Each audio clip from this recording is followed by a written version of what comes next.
Alors, je me souviens donc, oui, cette année-là, j'étais parti donc à Brive et au retour, Alain Penaud devait signer au Castres Olympique et en fin de compte n'a pas honoré son année de contrat. Et donc, l'année d'après, il est venu jouer un match à Castres et je me rappelle que sur le coup d'envoi, Gilbert Pagès avait récupéré le ballon et avait été chercher directement Alain Penaud pour le tester, pour voir un peu son état d'esprit du jour. Voilà, donc, c'est vrai que ce jour-là, Alain Penaud était passé un peu à travers son match. Voilà. Donc ça, c'est une anecdote terrain. Après, pour parler un peu de cette équipe de Brive et de Castres, on va dire que c'est une équipe un peu similaire, hein, une ville de 50 000 habitants, un public fervent. Voilà, des équipes un peu aussi sur le même style de jeu, plutôt axées sur le combat.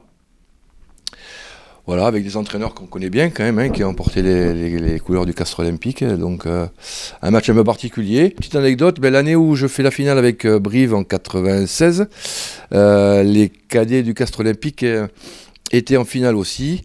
Ils étaient emmenés par Alexandre Albouy à l'époque. Et donc le président Revol était venu me voir à la fin du match et m'avait demandé de contacter 2 joueurs pour intégrer le Castres Olympique l'année suivante. Les 2 joueurs étaient Laurent Bonventre et Thierry Labrousse, qui ont rejoint le Castres Olympique 2 ans après. Voilà. Avec Castres, c'est la finale 93, bien sûr. Voilà. Avec Brive, c'est plus... Bon, on a fait quand même 2 finales cette année-là, on gagne le du Manoir, on perd la finale championnat de France, mais c'est pas un moment clé, c'est plutôt une année que j'ai passée avec la découverte de personnes un peu particulières, hein, Laurent Bonventre, Laurent Caselli, Vincent Moscato, et puis notre président quand même qui était à l'époque Patrick Sébastien.